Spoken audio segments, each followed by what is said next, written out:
పెన్షనర్ల ఆకాంక్షలు కూటమి ప్రభుత్వం నెరవేరుస్తుందని నియోజకవర్గ యువ నాయకులు మండలి వెంకట్రామ్ అన్నారు. కృష్ణా జిల్లా ఏపీ ప్రభుత్వ పెన్షనర్ల అసోసియేషన్ దివి యూనిట్ ఆధ్వర్యంలో ఆల్ ఇండియా పెన్షనర్స్ డే జరిగింది. ఈ సమావేశానికి వెంకట్రామ్ ముఖ్య అతిథిగా విచ్చేశారు. గత 5 ఏళ్లలో పెన్షనర్లు ఎదుర్కొన్న సమస్యలు పునరావృతం కాకుండా కూటమి ప్రభుత్వం పెన్షనర్లకు అండగా ఉంటుందన్నారు. ఈ సందర్భంగా పెన్షనర్లకు ఘనంగా సన్మానం చేశారు.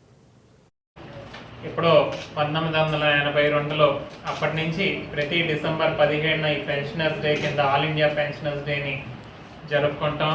ఆ రోజు కోర్టు ఇచ్చిన తీర్పుకి ఏ విధంగా అయితే అందరూ కూడా పెన్షనర్స్ ఆనందపడి దీన్ని ఎంచుకున్నారో దాన్ని ఇంకా కొనసాగిస్తూ ఇవాళ కూడా దాన్ని ఇక్కడ మన అవనిగడ్డలో ఈ విధంగా అందరూ కూడా కూర్చొని ఇక్కడ ఒక భవనంలో మన పెన్షనర్స్ భవన్లో ఏదైతే కేటాయించారో ఆ స్థలంలో ఇక్కడ కూర్చొని అందరూ కలుసుకొని ఈరోజు మాట్లాడుకొని ఇంకా రాబోయే రోజుల్లో మనం ఏ విధంగా ముందుకు తీసుకెళ్లాలని అధ్యక్షులు వారు అదేవిధంగా సెక్రటరీ వారు మీ అందరి తరఫున వారు పోరాటం చేస్తున్నారు. మీ యొక్క సమస్యలు కూడా ఇవన్నీ ఇక్కడ రాసి ఇవ్వటం జరిగింది.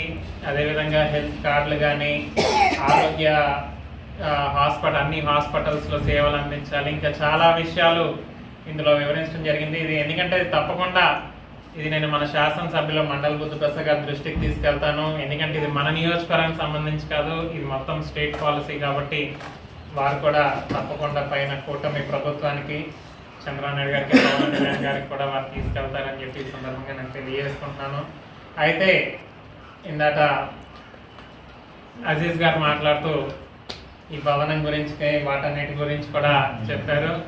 గత అందరికీ తెలియదేం లేదు, గత 5 సంవత్సరాల్లో మన రాష్ట్రాన్ని మన ఆర్థిక వ్యవస్థని ప్రభుత్వం ఆర్థిక వ్యవస్థని ఏ విధంగా ఎంత అప్పుల పాలైపోయిందో మనందరికీ తెలుసు. ఈరోజు ప్రభుత్వం